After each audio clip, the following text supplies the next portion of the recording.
Hi hello welcome to జార్ TV. కూటమి ప్రభుత్వం పంచాయతీరాజ్లో అభివృద్ధి జరిగిందని ఎల్లో మీడియాలో ప్రకటనలు చేస్తున్నారు.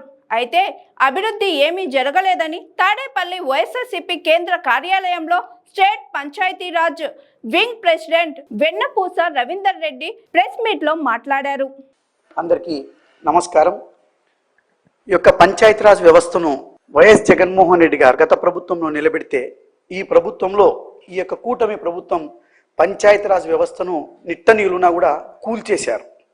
వ్యవస్థలను అవినీతిమయం చేయడం ఒక కూటమి ప్రభుత్వానికే సాధ్యమైందని చెప్పేసి కూడా ఈ సందర్భంగా తెలియజేస్తా ఉన్నా. ఎప్పుడైతే మనం వ్యవస్థలను కాపాడితే ఆ వ్యవస్థలే ప్రజాస్వామ్యాన్ని కావచ్చు, పౌరుల్ని కావచ్చు కాపాడతాయనేది మనం నమ్మినటువంటి సిద్ధాంతం. కానీ ఏదైతే తెలుగుదేశం కూటమి ప్రభుత్వం అధికారంలోకి వచ్చిన తర్వాత కేవలం కార్పొరేట్లకు, కేవలం పెట్టుబడిదారుల కోసం పనిచేసేటువంటి పార్టీగా ఈ యొక్క కూటమి ప్రభుత్వం ముఖ్యంగా చంద్రబాబు నాయుడు అవతరించాడని చెప్పేసి కూడా ఈ సందర్భంగా మేము తెలియజేస్తా ఉన్నాం. ఎందుకంటే ఈ ప్రభుత్వం వచ్చిన తర్వాత ఉపాధి హామీ పథకానికే చెదలు పట్టిందని చెప్పేసి వైఎస్ఆర్ కాంగ్రెస్ పార్టీ పంచాయతీరాజ్ విభాగం తరఫున అనేక సందర్భాల్లో పోరాటం చేసినప్పటికీ కూడా ఈ ప్రభుత్వానికి చీమ కుట్టినట్లు కూడా లేదని చెప్పేసి వాళ్ళు చెప్పినటువంటి గణాంకాలే తెలియజేస్తున్నాయని చెప్పేసి కూడా ఈ సందర్భంగా తెలియజేస్తా ఉన్నాం. జగన్మోహన్ రెడ్డి గారి ప్రభుత్వంలో 2021 కరోనా టైంలో కూడా 47,52,052 హౌస్ హోల్డర్స్కు 25,85,84,000 పని దినాలు కల్పిస్తే, అదేవిధంగా 21-22లో కూడా 24,14,75,000 పని దినాలు కల్పించారు. అదేవిధంగా 23-24లో 25,54,92,000 మందికి పని దినాలు కల్పించినటువంటి గొప్ప మనసున్నటువంటి నేత దార్శనికుడు వైఎస్ జగన్మోహన్ రెడ్డి గారు. ఇది వైఎస్ఆర్సీపీ కాంగ్రెస్ పార్టీ నాయకులుగానో కార్యకర్తలుగానో జగన్మోహన్ రెడ్డి గారు అభిమానులుగానో మేము చెప్పట్లే. ఇది మీ దగ్గర ఉన్నటువంటి డేటా కేంద్రంలో కావచ్చు, రాష్ట్రంలో కావచ్చు, ఎన్ఆర్ఈజీఎస్ చట్టం యాక్ట్లోకి వెళ్ళి తీసేటువంటి మీ అఫీషియల్ పేజ్లో ఉన్నటువంటి డేటాను మేము ఈరోజు డ్రా చేసి మేము చదువుతున్నటువంటి ఇది. అదే చంద్రబాబు నాయుడు గారి యొక్క ప్రభుత్వంలో 2025 నుంచి 2025 సంవత్సరంలో గణాంకాలు ఏం చెప్తున్నాయంటే కేవలం 42,85,000 హౌస్ హోల్డర్స్కి 18,59,77,000 పని దినాలు మాత్రమే కల్పించారు. అంటే ఈ యొక్క ఉపాధి హామీని ఎంత అవినీతిమయం చేశారంటే పేదల కడుపులు కొట్టి తెలుగుదేశం పార్టీ కూటమి నేతల యొక్క కడుపులు నింపేకి ఈ యొక్క స్కీమ్ను మార్చుకున్నటువంటి దౌర్భాగ్యమైనటువంటి చరిత్ర ఈ యొక్క కూటమి ప్రభుత్వానికి దక్కుతుందని చెప్పేసి కూడా ఈ సందర్భంగా తెలియజేస్తా ఉన్నా.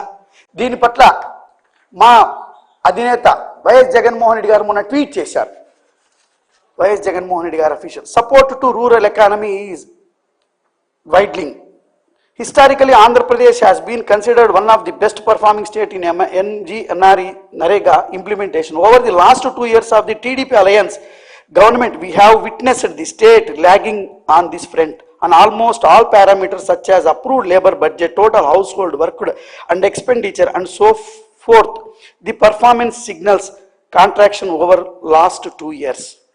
ఇది వైఎస్ జగన్మోహన్ రెడ్డి గారు ట్వీట్ చేసినటువంటి ఇమీడియట్గా పచ్చపత్రికలు. ఎందుకంటే తానా అంటే తందాన చంద్రబాబు నాయుడు వంద వాదేటువంటి, చంద్రబాబు నాయుడు మోచేతు నీళ్లు తాగేటువంటి, చంద్రబాబు నాయుడు ప్రభుత్వం ద్వారా లబ్ధి పొందేటువంటి భూములు కావచ్చు, ఆర్థికంగా కావచ్చు లబ్ధి పొందేటువంటి పత్రికలు ఏదైతే ఉన్నాయో ఈనాడు వాడు ఇమీడియట్గా మరుసటి రోజు రాస్తాడు. ఉపాధి హామీ వేతన బకాయిలు 1,805 కోట్లు విడుదల.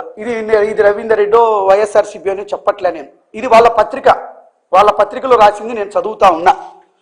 2025-26 సంవత్సరానికి విడుదల చేసిన పెండింగ్ బకాయిలు త్వరలోనే శ్రామికుల బ్యాంకు ఖాతాలో జమ కానున్నాయి. ఉపాధి హామీ పనులకు హాజరైన శ్రామికులు గత ఏడాది డిసెంబర్ నుంచి, మేము ఇంతకుముందు ప్రెస్ మీట్లు ప్రోగ్రాములు చేసే ఎవరు చెప్పినారు డిసెంబర్ నుంచి లేనివి మాట్లాడుతున్నారని చెప్పేసి మేము తప్పుడు ప్రచారం చేస్తామని చెప్పేసి చెప్పారు.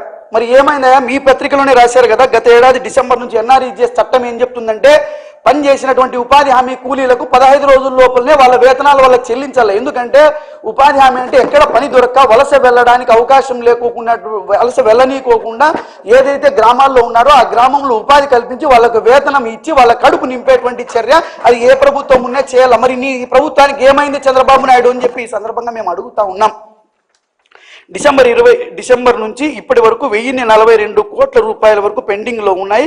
కేంద్రం ప్రస్తుతం విడుదల చేసిన నిధులతో చెల్లించనున్నారు. ఉపాధి హామీ పథకం కింద రాష్ట్రానికి రావాల్సిన పెండింగ్ నిధులు 1805 కోట్లు విడుదల చేసినందుకు ప్రధాని మోదీకి కేంద్ర గ్రామీణాభివృద్ధి శాఖ మంత్రి శివరాజ్ సింగ్ చౌహాన్కు కేంద్ర సహాయ మంత్రి పెమ్మసాని చంద్రశేఖర్ ఒక ప్రకటనలో కృతజ్ఞతలు తెలియజేశారు. సంతోషం, 1800 కోట్లు వచ్చిందన్నారు. మరి ఎవరి అకౌంట్లో జమ చేశారు? ఇది చంద్రబాబు నాయుడు అకౌంట్లో జమ చేశారా? ఇది లోకేష్ అకౌంట్లో జమ చేశారా? ఇది పవన్ కళ్యాణ్ అకౌంట్లో జమ చేశారా? మరి కూలీల అకౌంట్లలో ఈ రోజు వరకు కూడా చిల్లి గవ జమ చేయకున్నప్పటికీ కూడా మీరు ప్రధానమంత్రికి ఈరోజు కేంద్ర మంత్రులకు ధన్యవాదాలు తెలియజేసి మిఠాయిలు పంచుకొని సంబరాలు చేసుకుంటా అంటారే. మరి ఈరోజు మీకు ఈ ప్రభుత్వానికి జగన్మోహన్ రెడ్డి గారు ట్వీట్ చేసేంత వరకు ఈ రాష్ట్రంలో ఉపాధి హామీ కూలీలు ఉన్నారని కానీ, ఉపాధి హామీ కూలీలు పని చేశారని కానీ, ఉపాధి హామీ కూలీలకు బకాయిలు పెండింగ్ ఉన్నాయటువంటి స్పృహ ఈ రాష్ట్ర ప్రభుత్వానికి ఎందుకు లేదు అని చెప్పి నేను అడుగుతా ఉన్నా. అందుకే కదా ఇది కార్పొరేట్ల ప్రభుత్వం, అందుకే కదా ఇది ఒక సామాజిక వర్గానికి చెందినటువంటి ప్రభుత్వం, అందుకే కదా ఇది పెట్టుబడిదారుల ప్రభుత్వం కాదా అని చెప్పి ఈ సందర్భంగా వైఎస్ఆర్ కాంగ్రెస్ పార్టీ నిలదీస్తా ఉంది. ఎంత అన్యాయం అంటే, ఎంత దౌర్భాగ్యమైనటువంటి పరిస్థితి అంటే, ఈరోజు ఈ రాష్ట్ర ప్రభుత్వం చెప్పినటువంటి ఏ ఒక్క హామీని కావచ్చు, ఏ ఒక్క సంక్షేమ పథకాన్ని కూడా అమలు చేయలే. మరి పేదోడి కడుపు ఎలా నిండుతుంది? పోనీ కష్టం 45 డిగ్రీలు ఎండ ఉన్నప్పటికీ కూడా వాడు తన కుటుంబాన్ని పోషించుకోవడం కోసం ఈరోజు పనికి వెళ్తే మరి పవన్ కళ్యాణ్ అంటాడు, ఇరు కూలీనని పిలిచద్దండి, శ్రామికులని పిలిచండి. మరి ఏదయ్యా నీవు నమ్మి ఓట్లు వేసినటువంటి ఏ శ్రామికునికి కానీ, ఏ కూలీకి కానీ, ఏ రైతన్నకు కానీ ఎక్కడైనా పిడికెడు తన కష్టం చేసుకుంటే తన కష్టానికి దగ్గర పిడికెడు అన్నం పెట్టినటువంటి చరిత్ర ఈ పనికిమాలిన ప్రభుత్వానికి ఉంది అని చెప్పి నేను ఈ సందర్భంగా అడుగుతా ఉన్నా. ఈ సందర్భంగా ఈరోజు వీటన్నిటిని కూడా నిరసిస్తూ ఈ రాష్ట్ర వ్యాప్తంగా కూడా పంచాయతీరాజ్ విభాగం తరఫున జగన్మోహన్ రెడ్డి గారి యొక్క ఆశీస్సులతో వారి నాయకత్వంలో పెద్ద ఎత్తున రాష్ట్రంలో ఉన్నటువంటి అన్ని జిల్లాల్లో కూడా కలెక్టర్ కార్యాలయాల వద్ద నిరసనను వ్యక్తం చేసి అనంతరం కలెక్టర్లకు విజ్ఞాపన పత్రాలు అందించడం జరిగింది. ఈ యొక్క కార్యక్రమానికి సహకరించినటువంటి పంచాయతీరాజ్ విభాగపు ప్రతినిధులందరికీ కూడా పేరు పేరున ధన్యవాదాలు తెలియజేస్తా ఉన్నాం. అంతేకాదు ఈ రాష్ట్రంలో ఉన్నటువంటి రైతు కూలీలందరికీ కూడా ఉపాధి హామీ జాబ్ కార్డు హోల్డర్లు కలిగినటువంటి ప్రతి కుటుంబానికి, ప్రతి కూలీకి కూడా వైఎస్ఆర్ కాంగ్రెస్ మీరు ఎక్కడ కూడా నిస్సహాయానికి గురి కావద్దండి, మీరు వలసలు వెళ్ళొద్దండి, మీకు దండగా వైఎస్ఆర్ కాంగ్రెస్ పార్టీ ఉంటుంది. పన్నులు అవసరమైతే పన్నులు కేంద్ర ప్రభుత్వం ద్వారా కల్పించేంత వరకు పోరాటం చేస్తాం. కల్పించినటువంటి ప్రతి పనికి కూడా మీ గడప వద్దకే మీకు రావాల్సినటువంటి వేతనాలు అందించేంత వరకు కూడా వైఎస్ఆర్ కాంగ్రెస్ పార్టీ పంచాయతీరాజ్ విభాగం పోరాటం చేస్తుంది. ప్రతి ఒక్క రైతు శ్రామికునికి, రైతు ఉపాధి హామీ కూలీకి కూడా వాళ్లకు వెన్నంటే ఉంటామని చెప్పేసి కూడా ఈ సందర్భంగా తెలియజేస్తూ ఈ యొక్క నిధులన్నింటినీ కూడా జమ అయ్యేంత వరకు, ఉపాధి హామీ కూలీల్లో జరుగుతున్నటువంటి అవినీతిపై విచారణ జరిపేంత వరకు అలుపెరగనేటువంటి పోరాటం జగన్మోహన్ రెడ్డి గారి నాయకత్వంలో చేస్తూనే ఉంటామని చెప్పేసి కూడా ఈ సందర్భంగా మీ అందరికీ కూడా తెలియజేస్తా ఉన్నాం. Hi, this is Swathi. Like చేయండి, షేర్ చేయండి, కమెంట్ చేయండి అండ్ సబ్స్క్రైబ్ చేయండి. జిఆర్